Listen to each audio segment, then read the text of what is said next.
Yes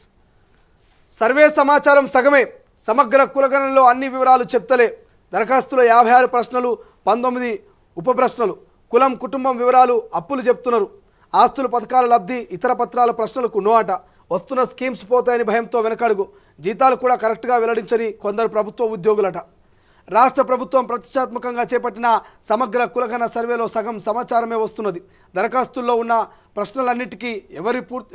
ఎవరు పూర్తి వివరాలు ఇవ్వడం లేదు సర్వే దరఖాస్తులో మొత్తం 56 ప్రశ్నలు 19 ఉప ప్రశ్నలు ఉన్నాయి ఇందులో కేవలం 20 నుంచి 25 ప్రశ్నలకే పూర్తి స్థాయిలో జనం సమాచారం ఇస్తున్నారు ఇందులో కులం కుటుంబం సభ్యుల వివరాలు చదువు వివరాలు అప్పులు తప్ప ఇతరితర వివరాలు చెప్పడం లేదు ఆస్తుల గురించి అడిగితే చాలు అప్పులే తప్ప ఆస్తులు లేవని చెప్తున్నారు పథకాల లబ్ధి గురించి అడిగితే లబ్ధిదారులు వెల్లడించడం లేదు లబ్ధి పొందినవి చెప్తే భవిష్యత్తులో ఇస్తారో ఇవ్వరో అనే భయం రేషన్ కార్డులు ఆరోగ్యశ్రీ వంటివి కూడా పోతాయేమో అనేటువంటి అనుమానంతో వెనకడుగు వేస్తున్నట్టు తెలిసింది ఆఖరికి కొందరు ప్రభుత్వ ఉద్యోగులు కూడా తాము ఎంత జీతం అందుకుంటున్నది ఆస్తులు ఎన్ని ఉన్నాయనేది కరెక్ట్గా చెప్పడం లేదట ఇక ఆధార్ నెంబర్లు ఇచ్చేందుకు కూడా కొందరు జనం ఆలోచిస్తున్నారు ఇంకొన్ని చోట్ల రెంటర్లను తమ ఇంటి నెంబర్ చెప్పొద్దంటూ ఆ ఇంటి యజమానులు దబాయిస్తున్నారు ఈ విషయంలో ఎన్యుమరేటర్లు కూడా అవగాహన కల్పించడం లేదు కొన్ని ఏరియాలో ఎన్యుమరేటర్లు అసిస్టెంట్లను పెట్టుకొని సర్వే ఫారం నింపుతున్నారు అయితే గ్రామాల్లో తెలిసిన వ్యక్తులను ఎన్యుమరేటర్లు తమతో తీసుకెళ్లడంతో కొంతవరకైనా పూర్తిస్థాయి సమాచారం అందుతుందట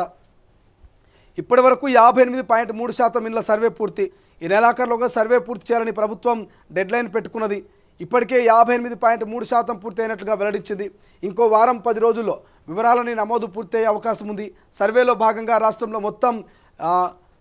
మొత్తంగా 1,16,14,349 ఇళ్లను గుర్తించారు నవంబర్ 9 నుంచి వివరాల నమోదు ప్రారంభిస్తారు ఇక రాష్ట్రంలో ఇప్పటి వరకు 67,72,246 గృహాలు సర్వే పూర్తయింది జిల్లాల వారీగా చూస్తే ములుగు 87%, నల్గొండ 81 ముందంజలో ఉన్నట్టు తెలుస్తోంది ఇక జనగామ 77%, మంచిర్యాల 74%, పెద్దపల్లి 74% తర్వాత వరుసలో ఉన్నాయి జనసాంద్రత ఎక్కువగా ఉన్నటువంటి గ్రేటర్ హైదరాబాద్ సిటీలో 38.3% సర్వే పూర్తయింది ఇప్పటికే సేకరించిన సమాచారాన్ని ఆన్లైన్లో ప్రత్యేక సాఫ్ట్వేర్లో ఎంట్రీ చేస్తున్నారు మొత్తం 87,807 మంది ఎన్యుమరేటర్లు పనిచేస్తున్నారు 8,778 మంది సర్వేస్ పర్యవేక్షిస్తున్నారట సర్వేస్ను ఇది ఓవరాల్గా సర్వే సమాచారం సమగ్ర కులగణనలో అన్ని వివరాలు చెప్తలేరట అందరికీ తెలుసు తెలంగాణలో కులగణన జరుగుతూ ఉంది సమగ్ర కులగణన సర్వే జరుగుతూ ఉంది ఇంటింటికి అధికారులు ఎన్యుమరేటర్లు వస్తూ ఉన్నారు మీ పూర్తి సమాచారాన్ని సేకరిస్తూ ఉన్నారు మీ ఆధార్ కార్డు ఏంది మీరేం ఉద్యోగం చేస్తున్నారు మీరు ఎంత చదువుకున్నారు మీ ఆస్తులు ఏంది మీ అప్పులేంది మీకు రేషన్ కార్డు ఉందా ఆధార్ కార్డు ఉందా మీ బ్యాంకులకు సంబంధించి ఏ బ్యాంకులు ఏం కథ మీకు మరి రుణమాఫీ కావచ్చు ఇతర పథకాలన్నీ కూడా వస్తూ ఉన్నాయా సో ఇటువంటి పూర్తి సమాచారాన్ని సేకరిస్తూ ఉంటే కొంతమంది ఏమో సహకరిస్తురట కొంతమంది ఏమో సహకరించట్లేదట అప్పుల గురించి చెప్తురట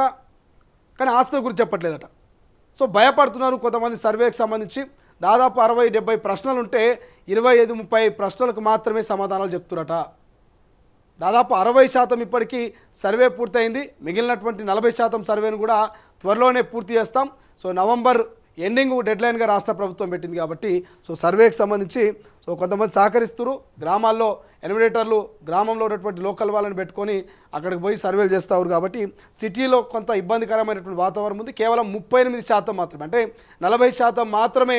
ఇక సర్వే పూర్తయినట్టు తెలుస్తోంది అద్దెకుండే వాళ్ళు మా అద్దె ఇళ్ళకు సంబంధించినటువంటి నెంబర్లు చెప్పకండి ఇంటి నెంబర్లు అంటూ దబాయిస్తారట అదొక రకమైనటువంటి బాధ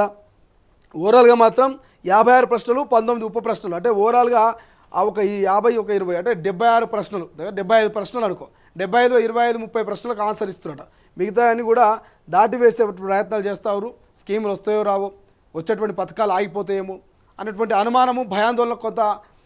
చెందుతూ ఉన్నారు దీనికి తోడు ఇంకొంతమంది దుష్ప్రచారాలు చేయడం సోషల్ మీడియాలో మీ ఆధార్కు సంబంధించినటువంటి డీటెయిల్స్ చెప్పినా లేకపోతే ఇవి చెప్పినా అవి చెప్పినా పథకాలు ఆగిపోతాయని చెప్పడం ఇట్లా సోషల్ మీడియాలో కూడా తప్పుడు ప్రచారం చేయతోటి ఇక వీళ్ళందరూ కూడా కొంత భయపడినట్టు చెప్తా ఉంది కానీ ఎక్కడ కూడా భయానికి లోనవ్వకండి ఇది కేవలం బీసీలకు సంబంధించి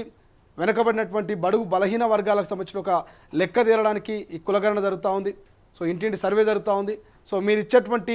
పూర్తి స్థాయి సమాచారంతో మీ కులం పేరు తప్పు చెప్పకుండా మీ యొక్క వృత్తి కానీ మీరు చేస్తున్నటువంటి ఉద్యోగం కానీ ఏది కూడా మీరు అడుగుతున్నటువంటి ప్రశ్నలకు కనుక కరెక్ట్ సమాధానం చెప్తే భవిష్యత్తులో బీసీల అభివృద్ధికి మీరు నిజంగా చేయితనిచ్చినట్టు అవుతుంది. ఇప్పటికే బీసీలు బడుగు బలహీన వర్గాలన్నీ కూడా వెనకబడతా ఉన్నాయి. చట్టసభల్లో 50% పైగా ఉన్నటువంటి బీసీ బిడ్డలంతా కూడా చట్టసభల్లో జీరోగా ఉన్నటువంటి పరిస్థితి. కాబట్టి సో ఇప్పటికైనా మీరు సర్వేలకు సహకరించండి.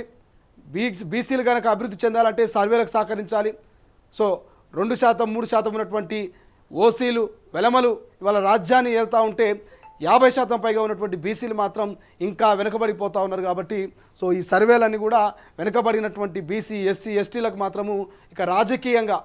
విద్య వైద్యం అన్నిట్లలో కూడా వాళ్ళ అభివృద్ధికి తోడ్పడుతుంది. కాబట్టి ఈ సర్వేకు సహకరించాలంటూ ఇక ఇప్పటికే అధికార కాంగ్రెస్ పార్టీ డిమాండ్ చేస్తూ ఉంది.